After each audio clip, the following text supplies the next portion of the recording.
Trevor, the traction engine, enjoyed living in the vicarage orchard. Edward came to see him every day, but sometimes Trevor didn't have enough work to do. "I do like to keep busy all the time," he sighed one day. "And I do like company, especially children's company." "Cheer up," smiled Edward. "The Fat Controller has work for you at his new harbour. I'm to take you to meet Thomas today." "Ah!" exclaimed Trevor happily. "A harbour! The seaside! Children! That will be lovely!"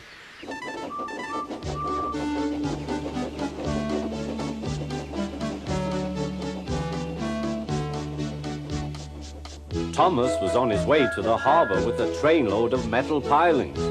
They were needed to make the harbour wall firm and safe. "Hello, Thomas," said Edward. "This is Trevor, a friend of mine. He's a traction engine." Thomas eyed the newcomer doubtfully. "A what engine?" he asked. "A traction engine," explained Trevor. "I run on roads instead of rails. Can you take me to the harbour, please? The Fat Controller has a job for me." "Yes, of course," replied Thomas, but he was still puzzled. Workmen coupled Trevor's truck to Thomas's train, and soon they were ready to start their journey.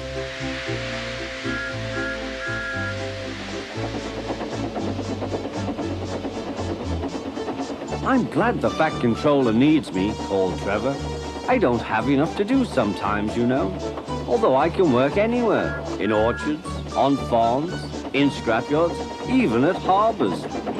"But you don't run on rails," puffed Thomas. "I'm a traction engine. I don't need rails to be useful," replied Trevor. "You wait and see." When they reached the harbour, they found everything in confusion. Trucks had been derailed, blocking the line, and stone slabs lay everywhere. "We must get these pilings past," said Thomas's driver. "They are essential. Trevor, we need you to drag them round this mess." "Just the sort of job I like," replied Trevor. "Now you'll see, Thomas. I'll soon show you what traction engines can do." Trevor was as good as his word. He dragged the pilings clear with chains and towed them into position.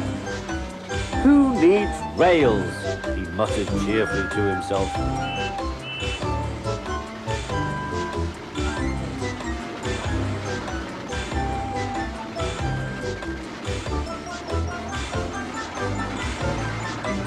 Later, Thomas brought Annie and Clarabel to visit him.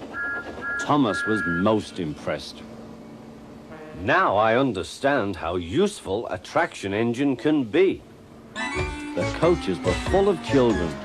Trevor gave them rides along the harbour. He liked this best of all.